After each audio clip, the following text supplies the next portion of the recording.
恐竜戦隊 Zyuranger! Hey guys, welcome back for another one of my Kyoyu Sentai Zyuranger episode reviews and commentaries. This week is episode 3, the Knuckleball of Infatuation. Let's go have a watch. The episode opens with Dan and Boy playing catch, as May tells them it's no time to play as a young girl comes up crying because a boy's been teasing her. Dan says it's because he fancies her, but the boy calls him a joke and runs off. Though he does admit to himself that he likes her. On the moon, Bandora is complaining about recent events and doesn't like Grafforza and Lammy being lovey-dovey with each other, until she gets an idea for a monster. Going to Pleplecorn, she asks him to get the DoraPixie monster he made. It goes through the machine, and a short, baseball-gloved, fanged monster child appears. On Earth, some kids are playing badminton as the bully watches on when DoraPixie appears with Buckback and Totterpat and throws something into one of the kids' mouths, who falls in love with the girl. Soon, all the kids are chasing the girl, saying they love her. Another girl falls in love with a plane, another one a dog, and some others fall in love with a car. The Zyurangers arrive but are attacked by Grafforza, Lammy and some golems. They fight off the golems until Lammy attacks May. The Rangers transform, but Dan and Boy get the red balls in their mouths and they both fall in love with May. As everyone is chasing May and Satoko, Jiro sees what's happening and steals a red ball to give to Sakota himself. Back at the temple, Dan and Boy have been locked in a cage as Barza finds DoraPixie in the big book. He tells them if they break Pixie's horn, it will break the spell. Goosh says it will only be the three of them, and Barai would be invaluable at this time. But unknown to them, Barai is stuck in his timeless room. Satoko manages to hide from the kids chasing her as Jiro finds her and tries to make her eat the red ball he stole. Just then, DoraPixie shows up, and so do the Rangers. A fight breaks out with the golems, and Goosh ends up eating the red ball, falling in love with the sidecar of his motorbike. Hearing a noise, they see Grafforza and Lammy attacking the city, so Geki transforms and summons the Tyrannosaurus Guardian Beast to fight them.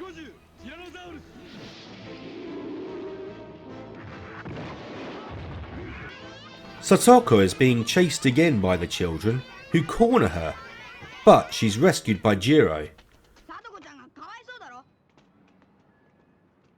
As she thanks him, May is seen chasing DoraPixie and she calls for their help.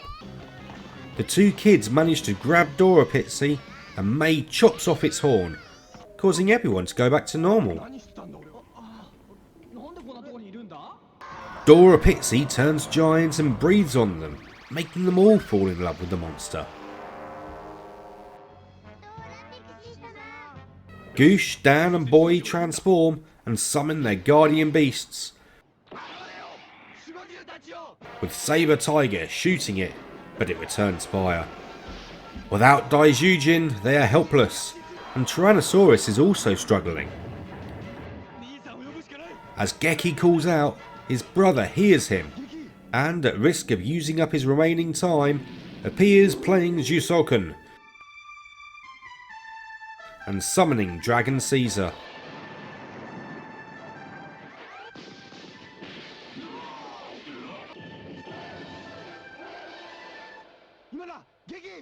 Geki leaves the T-Rex as he commands Dragon Caesar to form Goyujin.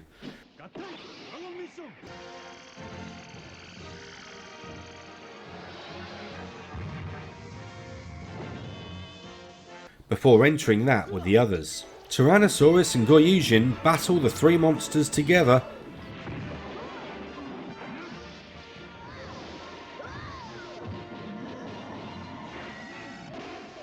calling for Dragon Antler to appear and using it to perform concussive Dragon Strike, drilling a hole right through DoraPixie, destroying it. Afterwards, everyone is fine again. And as Geki is about to go to his brother, Barai leaves without a word. Jirai struggles to confess to Satoko, but she says she hates him and runs off. But Mei encourages him, and he chases after her with the Rangers watching and laughing. Okay, so that was the Knuckleball of Infatuation. I don't remember this one from Power Rangers, really. Maybe they used the monster, like the giant monster at some point, but it's not really one that sort of sticks in the minds. And in regards to the Japanese one, it's a kid with vampire fangs and a baseball outfit. Not exactly their best effort, I have to admit. And I'm guessing that the fangs caused some issues for the child actor. Because when you watch it, it really feels like the kid's been dubbed. And it's so weird watching a Japanese show and noticing dubbing going on, but the dubbing's still Japanese. It's like I'm used to watching foreign stuff, and occasionally, you know, if I'm busy doing other stuff at the same time and I can't watch it completely, I'll put the dub on so I can carry on doing stuff and I can hear the English dub so I know what's going on when I can't give it my full concentration. This, on the other hand, was just slightly off-putting when, like, DoraPixie was, like, talking, and it's just very slightly out of sync, and you're like, oh, that's weird. That's weird. But, you know, I mean, the episode as a whole, what do I think of the episode? I mean, Bandora hates love, yet she's just reunited a husband and wife. Okay. They seem very lovey-dovey, so obviously Grafforza's comments about the woman waiting at home haven't really sunk in too much for Lammy, because, well, she's still there, and they're cuddled up on the steps of Pandora's balcony, just being all lovey-dovey, and it's sort of like, don't know what she sees in him. I know what he sees in her. She's absolutely gorgeous, but I don't know. Maybe it's just my human-centric views. I can't love a giant blue monkey in armor with wings and a tail. But that's just me. I mean, different strokes for different folks, right? As for the episode itself, I mean, it's funny in places. You've got Goosh loving his mammoth bike. You've got Dan and Boy falling in love with May. You've got all the kids falling in love with the other kids. I'm not sure I like the whole. I suppose it's a bit of a trope, really, like for little kids. Oh, if he picks on you, he likes you. No, I've got a daughter. You know, the boy that picks on her, he's just a little. It's not because he likes her at all. Oh no, did any of us really do that? Oh, I like that girl. I'm just going to pick on her. Did we ever do that? I don't know. I don't know. The whole throwing like the red balls in people's mouths. Okay, yeah. The fact that that other kids, completely blanked on all the kids' names, was going to throw it into the girl's mouth to make her love him. And it's like, borderline. I mean, I guess they're kids, but borderline.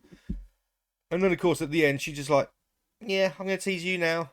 And he's like, because I like you. She's like, yeah, I don't like you. And runs off. And it's like, yeah, she likes you. Go, go, go, go.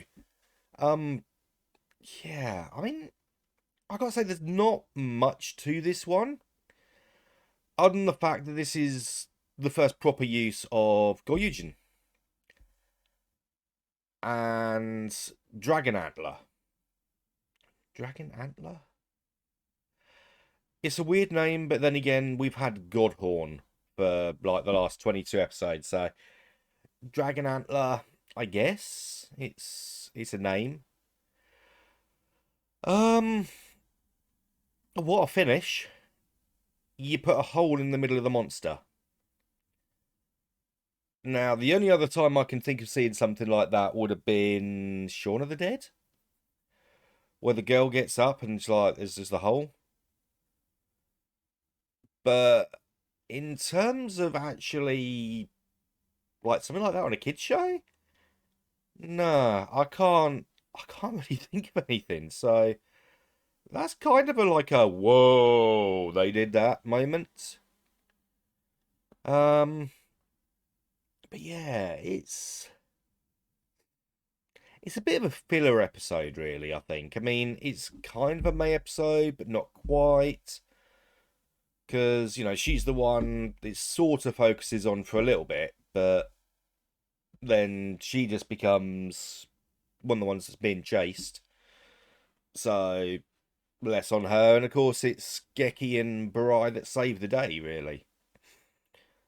Um, yeah, so, bit of a filler.